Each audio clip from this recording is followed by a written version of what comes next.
عورتوں کو آج ہم بازاروں میں جو بے پردہ دیکھتے ہیں، یہ شادی محلات میں ہر جگہ جو عورتوں کی بے حیائی اور بے پردگی دیکھ کر پھر ایک حدیث پاک میں آپ کو بتاتا ہوں. اللہ کے نبی صلی اللہ تعالی علیہ وسلم ارشاد فرماتے ہیں کہ آخر زمانے میں ایک ایسی عظیم جنگ ہوگی ایمان والوں کی اور رومیوں کے درمیان. کفار و مشرکین ہیں اور مسلمین ہیں. اس کو ملحمۃ الکبریٰ کہا گیا ہے. قیامت سے قریب ہونے والی یہ سب سے بڑی جنگ ہے. اسی سے آپ اندازہ لگائیں. اللہ کے حبیب صلی اللہ علیہ وسلم ارشاد فرماتے ہیں کہ اس میں کفار و مشرکین 80 جھنڈوں کے نیچے آئیں گے اور ہر جھنڈے کے نیچے 12,000 کی فوج ہوگی، جو تقریباً حساب کرنے پر 9,60,000 کی فوج بن جاتی ہے. اگر وہ مومنین سے مقابلہ کرنے کے لیے اتنی بڑی فوج ایک جگہ جمع ہوتی ہے تو پھر اس جنگ کا اندازہ کریں کتنی بڑی. اس کو الملحمۃ الکبریٰ کہا گیا ہے اس لیے کہ اس میں گوشت کے چھیتڑے اڑیں گے. ملحمہ جو کہا گیا ہے عربی میں کہ گوشت کے ٹکڑے ٹکڑے دیکھے جائیں گے، اس قدر اس میں جانیں جائیں گی. اس جنگ کے متعلق جو اللہ کے حبیب صلی اللہ علیہ وسلم نے پیشین گوئی کی ہے، جو پہلے سے خبر دی ہے، وہ کیا ہے؟ فرمایا کہ پہلا دن جب ہوگا مقابلہ کا تو اس میں مسلمانوں کی جماعت میں تعداد کتنی ہوگی یہ تو نہیں بتایا گیا. کفار و مشرکین کے تو بتایا کہ 80 جھنڈوں کے نیچے آئیں گے، لیکن مسلمان اور مومنین جو لڑ رہے ہیں ان کی تعداد کا کوئی علم نہیں ہے ہمیں. لیکن یہ پتا ہے کہ ان میں سے 1/3 ایک پوری جماعت کا 1/3 حصہ میدان چھوڑ کر بھاگ جائے گا. جنگ میں سے وہ میدان چھوڑ کر بھاگ جائیں گے جب اتنی شدت کی چیز ہو رہی ہو، مصیبت آ گئی ہے، تکلیف آ گئی ہے. 1/3 میدان چھوڑ کر بھاگ جائیں گے. اور ان پر کیا فرمایا حضور پاک صلی اللہ علیہ وسلم؟ فرماتے ہیں وہ دنیا کے روئے زمین کے بدترین لوگ ہوں گے، ان کی توبہ بھی قبول نہیں ہوگی. وہ سب سے بدترین لوگ ہوں گے، پیٹ دکھا کر جو نکل چکے ہیں. دوسرا مرحلہ آئے گا، دوسرا پڑاؤ. ایک بہت سخت سٹرگل کرنے والا میدان ہے، مصیبت اٹھا رہے ہیں، مشقت اٹھا رہے ہیں. دوسرا دن ایسا ہوگا کہ مومنین کی جماعت کا 1/3 1/3 حصہ شہید ہو جائے، قتل ہو جائیں گے. سوچو یہ بہت بڑی بات ہے. یہ دونوں چیزوں پر میں آج آپ سے گفتگو کرنا چاہتا ہوں. 1/3 حصہ میدان چھوڑ کر بھاگ جا رہا ہے اور 1/3 حصہ قتل ہو گیا، شہید ہو گئے. بچے کتنے ہیں؟ 1/3. لاسٹ میں 1/3 حصہ بچا ہے. یعنی ایک میں اگر 3 پارٹ کریں تو 2 پارٹ تو ختم ہو گئے، 1 پارٹ بچا ہے. اور اللہ کے نبی صلی اللہ علیہ وسلم فرماتے ہیں اللہ رب العزت اس آخری 1/3 حصے کو فتح مبین عطا فرمائے گا. فتح تو ہے ان کی، فتح ہوگی ان کی، لیکن جو حصہ بچا ہوگا وہ آخر کا 1/3 حصہ ہوگا. اب اس پر مجھے عرض یہ کرنا ہے، مومنوں کو اگر فتح دیکھنا ہے، اللہ کی نصرت اور مدد دیکھنی ہے، تو یہ 2 چیزیں تو برداشت کرنی پڑیں گی. کون سی؟ پہلی چیز اپنوں کا چھوڑ کر بھاگ جانا، اور دوسرا اپنوں کا اپنے سامنے مر جانا. یہ دونوں چیزیں ہمیں دیکھنا پڑے گا.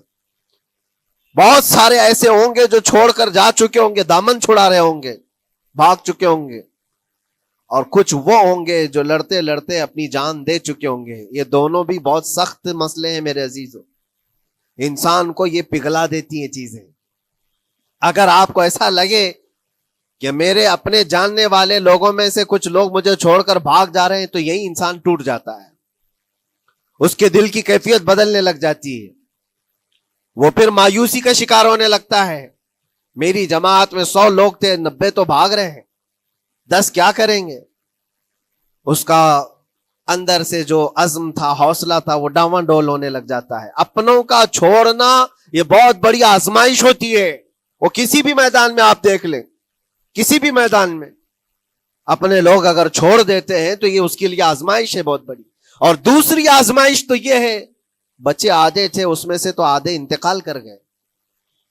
کبھی میرا عزیز دوست، کبھی میرا عزیز مشورہ دینے والا مشیر، کبھی بہت زیادہ مجھے سپورٹ کرنے والا، ایسے لوگ جب انتقال کرنے لگ جائیں تب پھر آدمی پھر ٹوٹ جاتا ہے.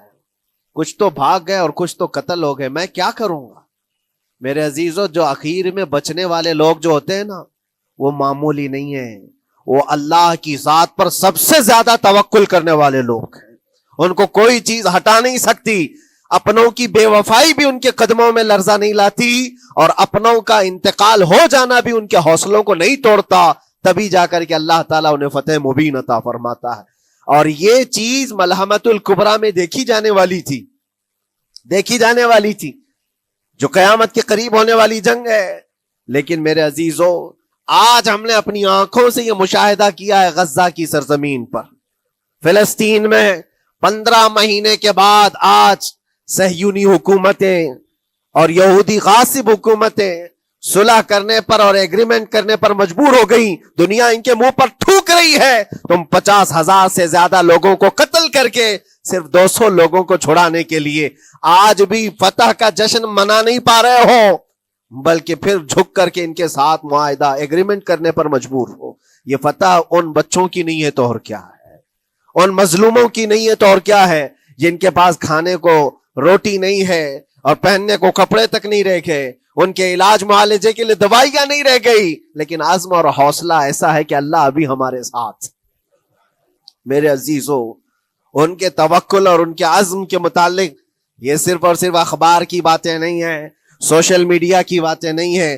مخبر صادق رسول کریم صلی اللہ علیہ وسلم نے 1400 سال پہلے ہی بشارت دی تھی. اللہ کے نبی صلی اللہ علیہ وسلم فرماتے ہیں کہ دمشق کے ابواب یا پھر بیت المقدس کے آس پاس رہنے والوں میں ایک جماعت ہمیشہ قیامت تک ایسی رہے گی جو حق کے لیے لڑتی رہے گی.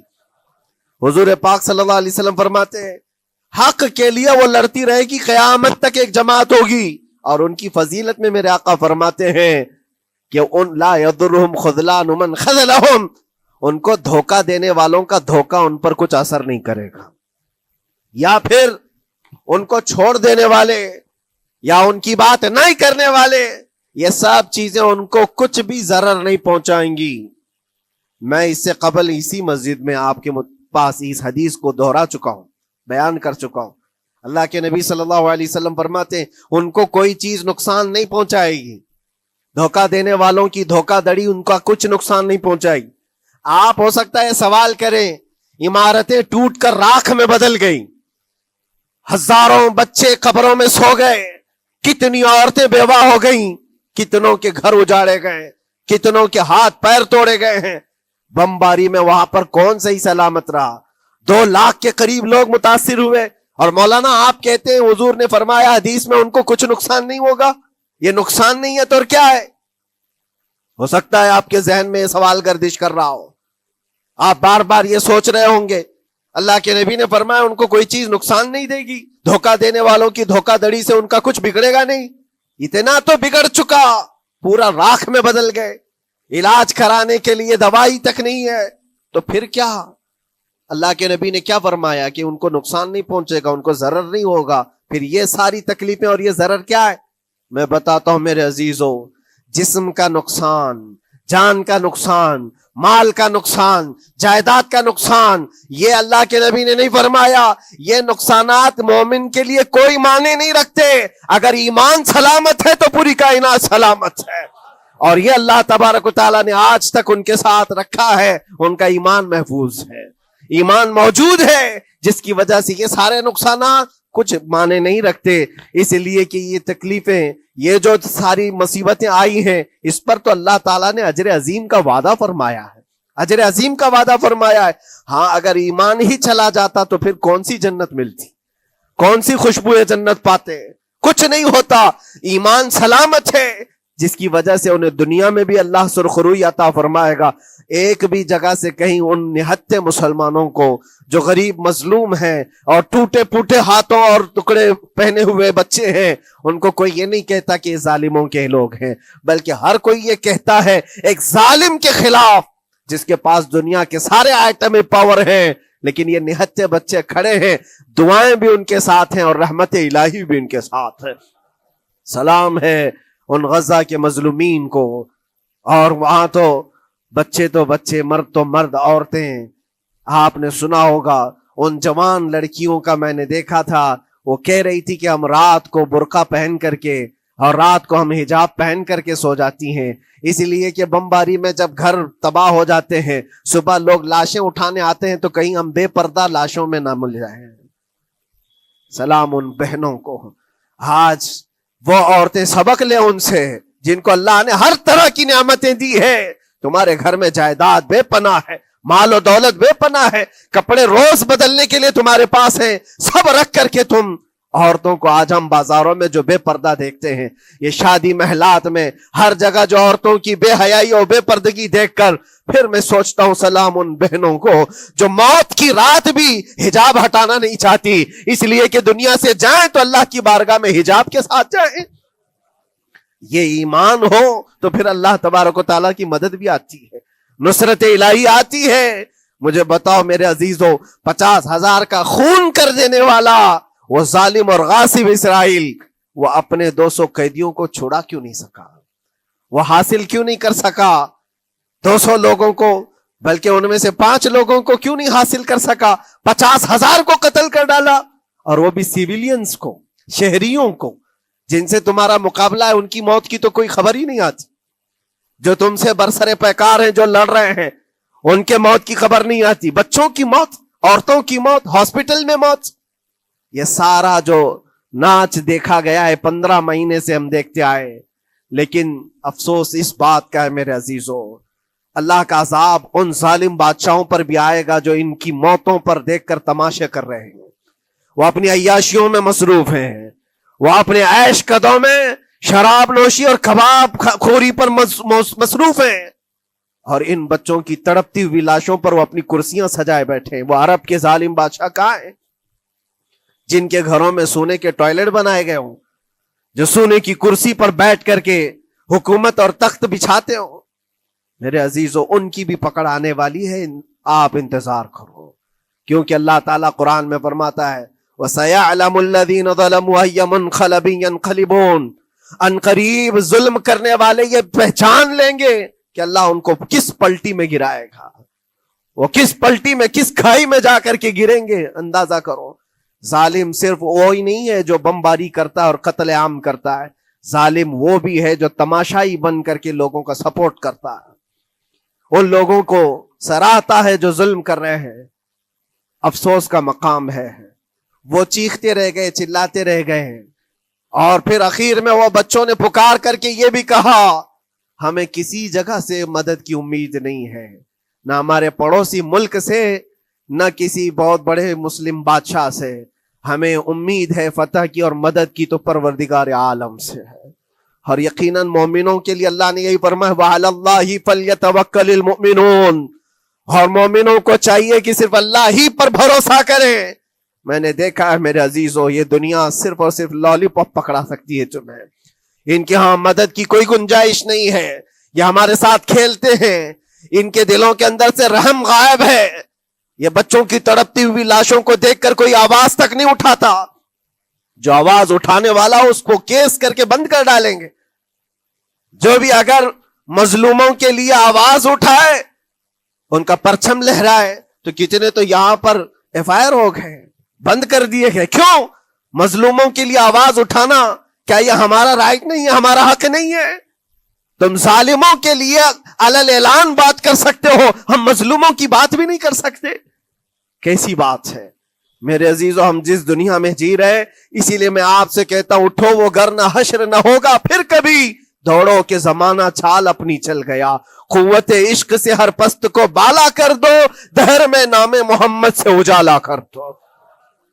تمہارے پاس طاقت و قوت نام کی کوئی چیز ہے تو وہ ایمانی طاقت ہے، باقی کوئی چیز، کوئی طاقت و قوت تمہاری مدد نہیں کرے گی۔ وہ قوت ایمانی ہے جو بدر میں صحابہ کے ساتھ تھی، وہ قوت ایمانی ہے جو احد میں بھی صحابہ کے ساتھ تھی، وہ ایمانی طاقت و قوت کا جوش ہی ہے جو 4,000 ہوتے تو 40,000 پہ بھاری ہوا کرتے تھے، وہ ایمانی طاقت و قوت ہی ہے جس پہ اللہ کی مدد اور نصرت آتی ہے۔ آج مومنو، آپ سب سے زیادہ اللہ پر توکل کرو، اللہ پر بھروسہ کرو۔ میں نے دیکھا ہے میرے اپنے معاملات میں 8 مہینے تک میں اسٹرگل کرتا رہا، پل پل دیکھتا رہا، اور ایسی زمین پر مجھے لٹایا جاتا جہاں فرشی بھی نہیں ہے، پتھروں کی زمین پر لیٹ لیٹ کر کے ہماری کمر ٹوٹنے پر آتی. اس وقت لوگ یہ کہتے فلاں کی طرف سے مدد آ جائے گی، فلاں کی طرف سے مدد آ جائے گی. ہم نے یہ لائن بھی لگا دی ہے، یہ سورس بھی لگا دیا ہے، ہر طرف دیکھتا رہا. اخیر میں پھر یقین ہوا مدد کہیں سے نہیں، میرے پروردگار سے ہی آئے گی. اللہ ہی مدد کرتا ہے مومنوں کی. بس یہ ہے کہ صبر ضروری ہے اور تھوڑی مصیبت اٹھانا ضروری ہے، اس لیے کہ مزاج ہے اسلام کا. اسلام زندہ ہوتا ہے ہر کربلا کے بعد. اپنی قربانیاں دو اور قربانیاں ضائع نہیں ہوتی، رنگ لائیں گی. ہماری شہادتیں رنگ لائیں گی. ان بچوں کی شہادتیں رائے گاہ نہیں جائیں گی جو 40,000 کے قریب شہید ہو چکے ہیں، وہ رنگ لائے گی. فتح بیت المقدس کے لیے ان کی قربانیاں، ان کی شہادتیں ایک عظیم باب بن کر کے نکلیں گی، ایک عظیم دروازہ بن کر کے نکلیں گی. آپ انتظار کرنا، وہ دن قریب آ رہا ہے جس کے متعلق میرے مصطفیٰ نے بشارتیں دی ہیں. ایک وقت وہ آئے گا جب امام مہدی کا ظہور ہوگا اور صرف پرچم اسلام لہرائے گا.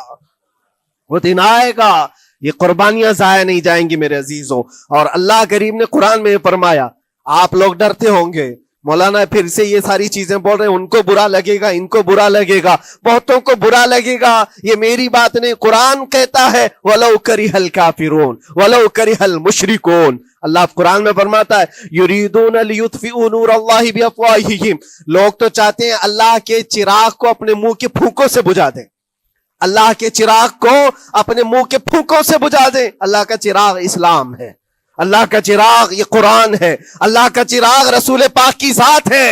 اور ظالم یہ چاہتے ہیں اپنے منہ کے پھونکوں سے اس چراغ کو بجھا دیں. اور قرآن کہتے ہیں واللہ متم نورہ، اللہ تعالیٰ اپنے نور کو، اپنے چراغ کو مکمل کر کے رہے گا اور پوری دنیا میں غالب آ کر رہے گا. آخر میں یہ جملہ اللہ نے فرمایا، اگرچہ کافروں یہ بات ناپسند کرتے ہوں، اگرچہ مشرک یہ بات ناپسند کرتے ہوں، میں نہیں کہہ رہا، اللہ کہہ رہا ہے یہ بات تو بری لگے گی ہی. ایسا کیوں بولتے ہیں؟ اس لیے کہ یہ ہونے والا ہے جو قرآن نے کہا.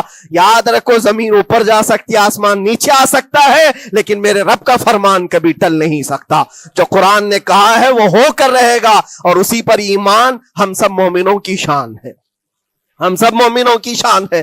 بس آپ کے لیے ذمہ داری یہ ہے، آؤ ان برائیوں کی وادیوں سے جس میں پڑے ہوئے ہو.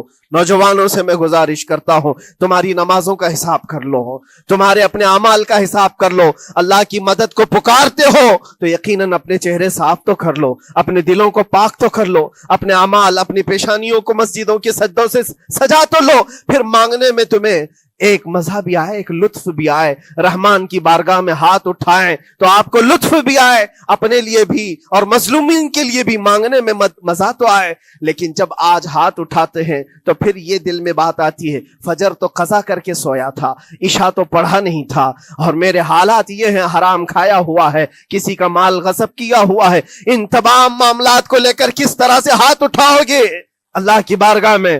پہلے اپنے آپ کو پاک کر لو میرے عزیزوں. جب صاف ستھرے ہو جاؤ تو پھر اللہ کی مدد بھی آئے گی. اس لیے کہ دنیا میں ہم نے دیکھا ہے، صاف پیالہ لے کر کے آؤ گے تو دودھ بھی ڈالا جا سکتا ہے اور مٹھائی بھی دی جا سکتی ہے، لیکن پیالے میں ہی کیچڑ بھر کر کے لاؤ تو دودھ دینے والا کیا اس میں دودھ ڈالے اور مٹھائی دینے والا کیا اس میں مٹھائی ڈالے. یہ تو دنیا والوں کا دستور ہے، بلا تشبیہ و بلا تمثیل.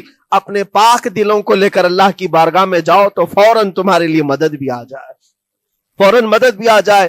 اللہ کریم ان غزہ کے نہتے اور مظلوم مسلمانوں کی فتح کو سدا قائم و دائم رکھے، اور ان کے ٹوٹے پھوٹے بکھرے گھروں کو اللہ تعالیٰ پھر سے آبادی عطا فرمائے. ان کے کمزوروں کو مولا طاقت و قوت عطا فرمائے، ان کے شہیدوں کو مولا اجر عظیم نصیب فرمائے، ان کی بیواؤں کو مولا صبر جمیل عطا فرمائے، ان کے یتیموں کو مولا طاقت و قوت عطا کرے، ان کی مسجدوں کی آواز اور ان کی گونج کو مولا پھر سے بلندی عطا فرمائے، اور ان کے صبر اور ان کے استقامت اور ان کے حوصلے کو مولا پورے دنیا کے مومنین کے دلوں میں قائم عطا فرمائے.